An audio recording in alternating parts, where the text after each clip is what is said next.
नमस्कार प्रिय दर्शकों, एक बार फिर आपका स्वागत है हमारे YouTube चैनल प्राचीन ज्ञान 2 पर। आज हम नया वीडियो नई जानकारी लेकर हाजिर हुए हैं। दरअसल आज की जो कहानी है, आज का जो प्रसंग है, यह बड़ा ज्ञानवर्धक है, बड़ा मोटिवेशनल है, इसलिए वीडियो को आप पूरा देखिएगा। प्रिय दर्शकों, आज की जो कहानी मैं आपको सुनाने जा रहे हैं, यह कहानी एक नागिन के बदले की है।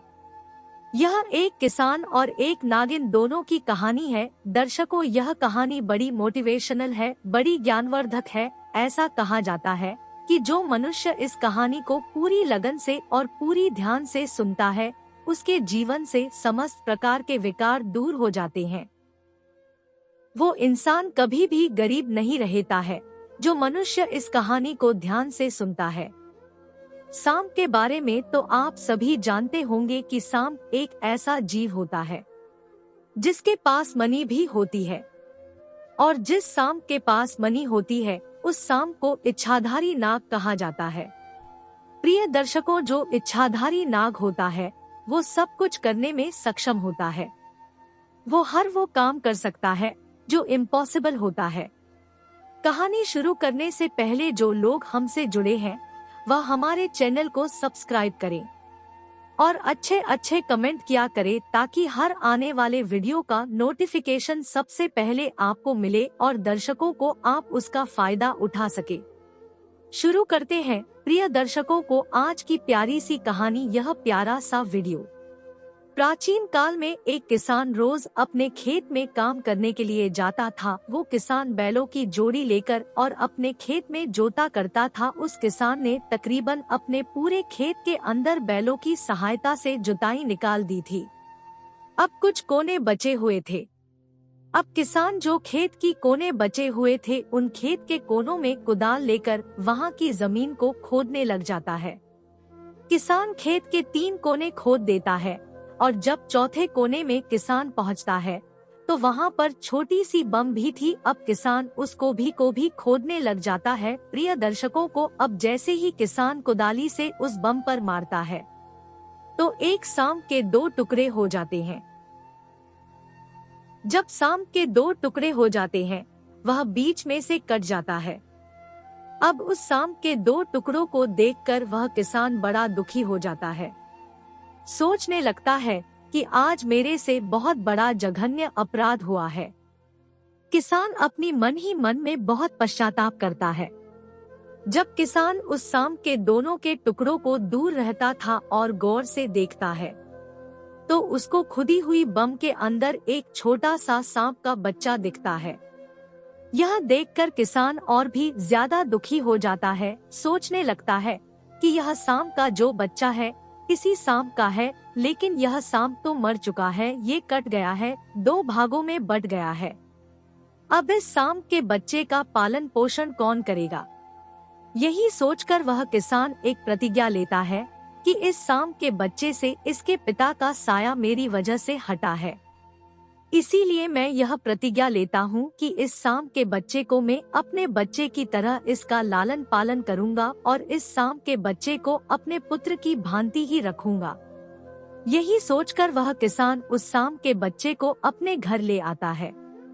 घर लाकर के अपनी पत्नी से कहता है कि प्रिय, यह सांप का बच्चा है और इसका पिता मेरे हाथों मारा गया है, इसीलिए अपनी गलती का पश्चाताप करने के लिए इस साहब के बच्चे को मैं घर लेकर आया हूँ और इसका लालन पालन हम अपने पुत्र की भांति करेंगे। प्रिय दर्शकों, उस किसान का एक छोटा बच्चा था।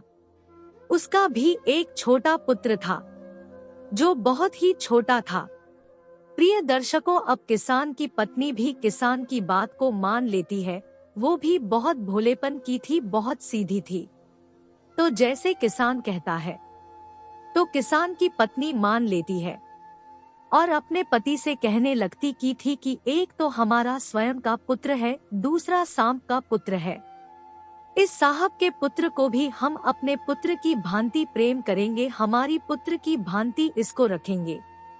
जिस वक्त किसान के हाथों सांप मारा गया था, उस वक्त उस बम्बई के अंदर सिर्फ सांप था और उसका बच्चा था नागिन, उस बाम्बी के अंदर नहीं थी। प्रिय दर्शकों, जब किसान सांप के बच्चे को लेकर अपने घर आ जाता है तो बाद में नागिन उस बम पे आती है और देखती है कि उसका पति सांप 2 टुकड़ों में बंटा हुआ है और मरा हुआ पड़ा है। यह देखकर नागिन बड़ी दुखी होती है, विलाप करती है, चिल्लाती है दर्शकों, लेकिन अब कुछ नहीं होने वाला था। अब वह उस बाम्बी के अंदर घुसती है और उसके बच्चे की तलाश करती है। तो प्रिय दर्शकों, उस नागिन को उसका बच्चा भी नहीं मिलता है। अब नागिन और भी ज्यादा दुखी हो जाती है, बहुत रोती है, चिल्लाती है, विलाप करती है, क्योंकि अब उस नागिन का पूरा परिवार ही उजड़ गया था। एक तो उसका पति मारा गया, दूसरा उसका पुत्र नहीं मिल रहा था। अब नागिन सोचने लगती है कि जिसने भी मेरे पति को मारा है उसी ने शायद मेरे पुत्र को भी मार दिया है। यही सोचकर नागिन खूब जोर जोर से रोती है, खूब चिल्लाती है, लेकिन नहीं तो उसका पति जीवित होता है और ना ही उसको उसका पुत्र मिल पाता है। प्रिय दर्शकों, अब अंत में जाकर के नागिन भी एक प्रतिज्ञा लेती है।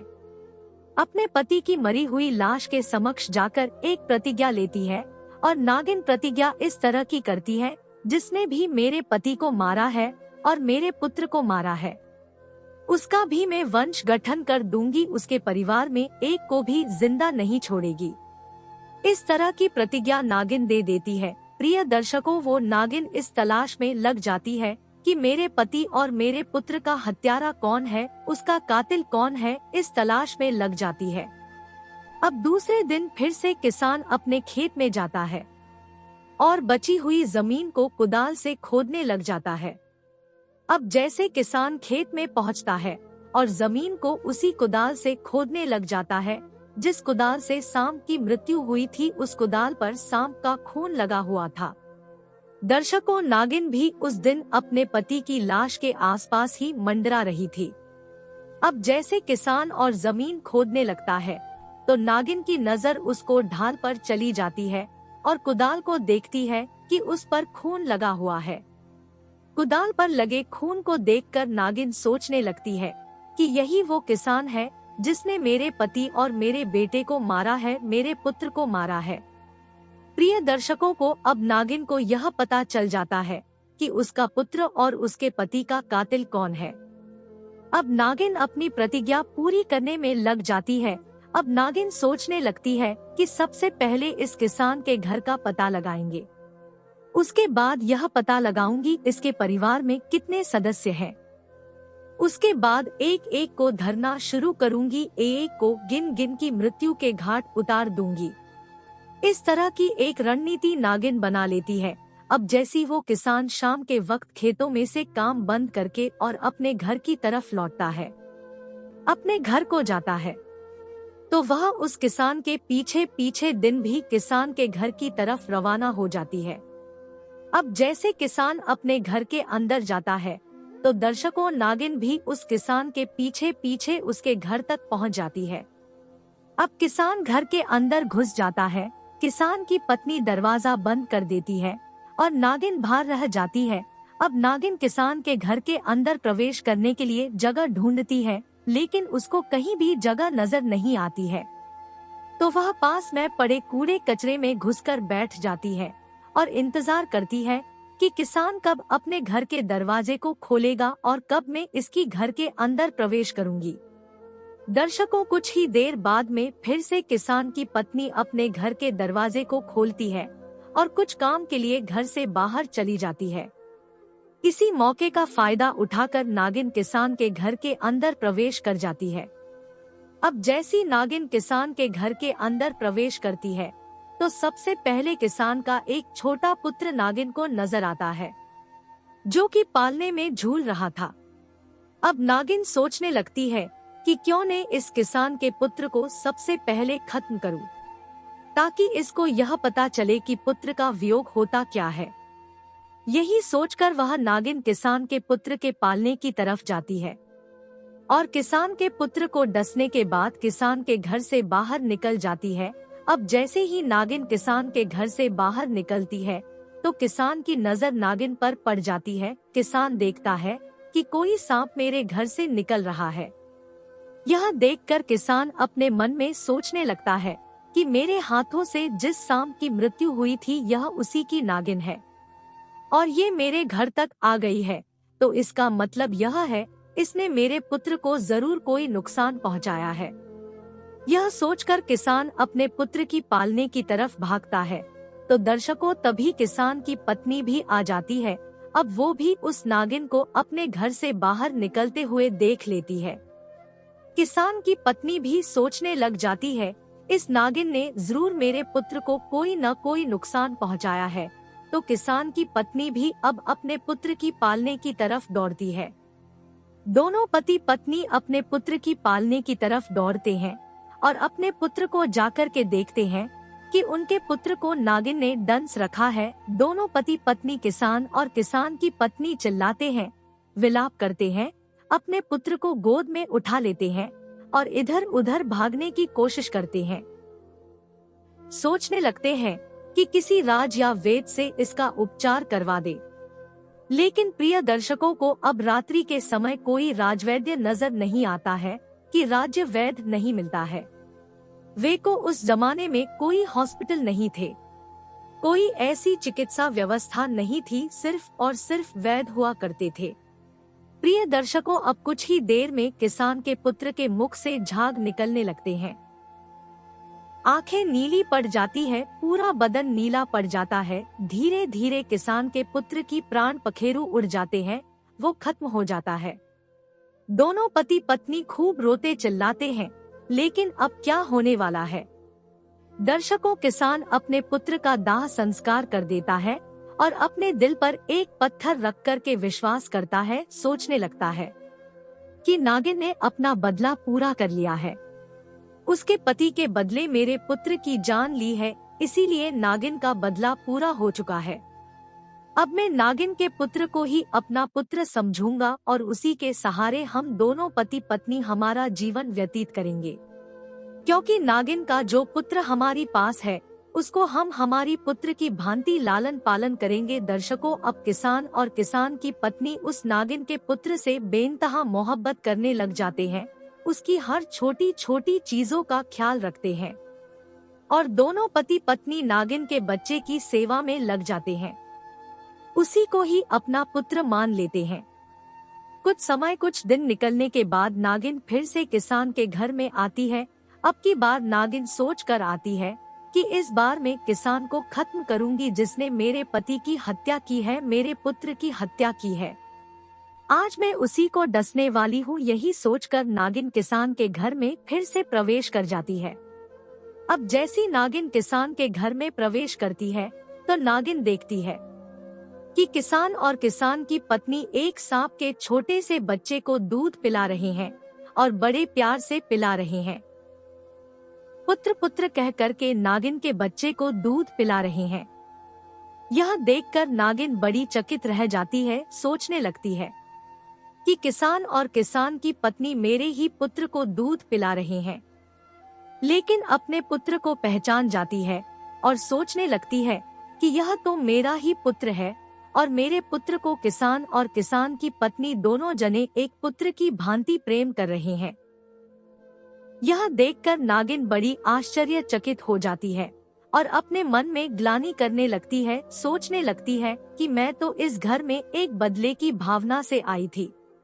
मैं तो यही सोच रही थी कि किसान के संपूर्ण परिवार को खत्म कर दूंगी, एक भी इंसान को जीवित नहीं छोड़ूंगी। लेकिन किसान और किसान की पत्नी बड़े दयालु हैं, बड़े धार्मिक प्रवृत्ति के हैं, जो मेरे पुत्र को अपने पुत्र की भांति प्रेम कर रहे हैं। इस नजारे को देखकर लेकिन रोने लगती है, अपनी आंखों से आंसू बहाती है और अपने किए पर पश्चाताप करती है। प्रिय दर्शकों, अब नागिन किसान के घर से वापस निकलकर चली जाती है और अपने पति के मृत शरीर के पास जाकर अपने पति से कहने लगती है कि शायद मेरे से भी बहुत बड़ा पाप हुआ है। हो सकता है किसान से आपकी मृत्यु किसी अनजाने में हुई हो, किसी हादसे का शिकार हुआ हो, लेकिन मैंने जानबूझकर किसान के पुत्र को मौत के घाट उतार दिया है। इसी बात की मुझे बहुत बड़ी गिलानी हो रही है। और किसान की पत्नी दोनों ही बड़े धार्मिक प्रवृत्ति के हैं, जो हमारी पुत्र को अपने पुत्र की भांति प्रेम कर रहे प्रिय दर्शकों, अब नागिन बड़ा पश्चाताप करती है, रोती चिल्लाती है और अपनी करनी का पश्चाताप करती है। अब 1-2 दिन बाद में फिर से नागिन किसान के घर में जाती है। अब की बार यह सोचकर जाती है कि वास्तविकता में किसान और किसान की पत्नी मेरे पुत्र से प्रेम करते हैं या फिर वैसा ही कोई ड्रामा कर रहे हैं। वह जान बुझाकर देखती है कि वास्तविकता में किसान और किसान की पत्नी इस तरीके से बातें कर रहे थे कि हमारे तो कोई पुत्र नहीं, हमारे एक पुत्र था वो भी खत्म हो गया है, अब हमारा पुत्र सिर्फ और सिर्फ यह नागिन का बच्चा है, यही हमारा पुत्र है और इसी के सहारे ही हम हमारा जीवन व्यतीत करेंगे। इस बात को सुनकर नागिन बड़ी आश्चर्यचकित हो जाती है, लेकिन कोई संपूर्ण विश्वास हो जाता है कि किसान मेरे पुत्र से बेइंतहा मोहब्बत करते हैं, अपने पुत्र की भांति प्रेम करते हैं।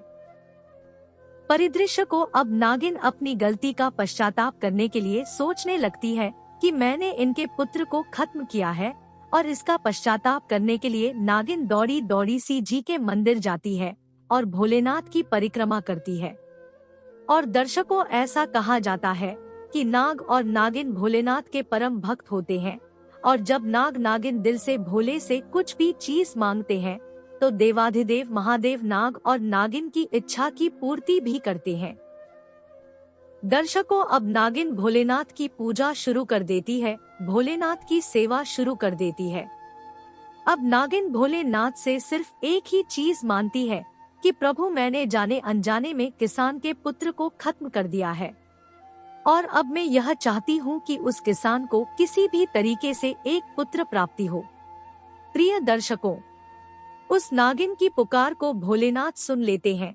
कुछ दिनों बाद में एक पंडित और एक पंडितानी एक छोटी सी नवजात बालक को लेकर के दौड़ते हुए उस किसान के घर आते हैं और किसान से आकर की कहते हैं कि भैया, हमारे पीछे कुछ गुंडे पड़े हुए हैं, वे लोग हमारी पुत्र को मार देंगे, हमको मार देंगे, इसलिए हम चाहते हैं कि हमारी पुत्र का किसी भी तरीके से प्राण बचाए, इसलिए कुछ देर के लिए आप हमारे पुत्र को संभाल लीजिए। प्रिय दर्शकों, यह कहकर पंडित और पंडितानी दोनों अपने पुत्र को किसान की गोद में थमा देते हैं और वहां से भाग जाते हैं।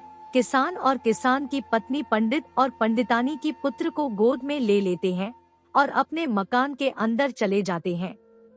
प्रिय दर्शकों, अब दूसरे दिन जैसी किसान खेतों में काम करने के लिए जाता है तो वो देखता है कि खेतों में पंडित और पंडितानी दोनों मरी हुई है पड़े थे। यह देखकर किसान बड़ा दुखी हो जाता है, सोचने लगता है कि जिस पंडित पंडितानी ने हमें पुत्र दिया है, लोग यहाँ मरे पड़े हैं। अब किसान पंडित और पंडितानी का दाह संस्कार करता है, उनका अंतिम संस्कार करता है। उसके बाद किसान और किसान की घर वाली पंडित के पुत्र का लालन पालन करते हैं और उसको अपना ही पुत्र मानते हैं। दर्शकों, अब एक दिन नागिन किसान के घर में आती है और किसान अपने दोनों पुत्रों को खिला रहा था, यानी साम के पुत्र को भी खिला रहा था और पंडित के पुत्र को भी खिला रहा था। तभी नागिन किसान के घर में पहुंचती है और ये नजारा देखकर बहुत खुश होती है, बहुत प्रसन्न होती है। नागिन सोचने लगती है कि किसान वास्तविकता में धर्मात्मा आदमी है, पुण्यात्मा है। यही सोच कर के वापस लौटने लगती है, लेकिन फिर से नागिन के दिमाग में ख्याल आता है कि अब मेरी जीने की कोई इच्छा नहीं है। दर्शकों, उस नागिन के पास में नागमणि थी। अब नागिन धीरे धीरे किसान के पास जाती है और किसान के पास जाकर एक औरत का रूप धारण करती है। औरत का रूप धारण करके उस किसान से कहती है कि किसान, मैं तुम्हें एक चीज देने आई हूँ, इस चीज को तुम संभाल के रखना और ये चीज तुम्हारे घर में हमेशा रहनी चाहिए, कभी भी किसी को मत देना, भूल कर भी किसी अन्य व्यक्ति को मत देना। दर्शकों, तब नागिन किसान को अपनी नागमणि दे देती है। नागमणि देने के बाद औरत के रूप से फिर से नागिन बन जाती है। अब किसान समझ जाता है कि यह वही नागिन है और अपने पुत्र को सहलाती है। अपने पुत्र को सहलाने के बाद किसान से कहती है, किसान, मेरे पुत्र का हमेशा ख्याल रखना, लेकिन इतना ज्यादा विश्वास भी मत करना, क्योंकि हमारी जो प्रजाति है यह दुष्ट प्रजाति में गिनती आती है, इसलिए मेरे पुत्र पर इतना ज्यादा विश्वास भी मत करना। अब मेरा पुत्र स्वयं की रक्षा करने में सक्षम है, यह बड़ा हो चुका है। यदि मेरा पुत्र कभी भी भविष्य में तुम्हारे साथ कोई गलत करता है तो तुम्हारे पास मेरी नागमणि है। जब भी मेरा पुत्र किसी को यदि गलती से 10 भी ले तो इस नागमणि को उसी स्थान पर रख देना जिस जगह नाग डसता है। तुरंत उसका जहर खत्म हो जाएगा और वह व्यक्ति स्वस्थ हो जाएगा। दर्शकों, यह कहकर नागिन वापस किसान के घर से निकल जाती है और अपने पति के पास जाकर अपने प्राण त्याग देती है। उसके बाद किसान नाग और नागिन दोनों का भी दाह संस्कार करते हैं। तो प्रिय दर्शकों, इस तरीके से उस किसान का परिवार पूरा संपूर्ण हुआ। उसके बाद किसान पंडित के पुत्र और नागिन का पुत्र यानी नाग दोनों को अपना पुत्र की भांति प्रेम करते हैं। दर्शकों, कुछ समय निकलने के बाद बुरा भी भगवान की भक्ति करने लग जाता है, भोलेनाथ की भक्ति करने लग जाता है। उसे भी एक नागमणि प्राप्त होती है। दर्शकों, अब नागिन का पुत्र भी कभी मनुष्य के रूप में अपने माता पिता के पास आता है, यानी किसान के घर आता। इस तरीके से उनका जीवन व्यतीत होने लगा। प्रिय दर्शकों, उस किसान के घर में किसी अन्य धन की, किसी चीज की कोई कमी नहीं रही। वो किसान हमेशा धर्म में विश्वास रखता था। दर्शकों, यह कहानी समाप्त होती है। हम उम्मीद करते कि आज की छोटी सी कहानी आप लोगों को बेहद पसंद आई होगी और इस कहानी से आप ढेर सारी शिक्षा लेंगे। जी नमस्कार।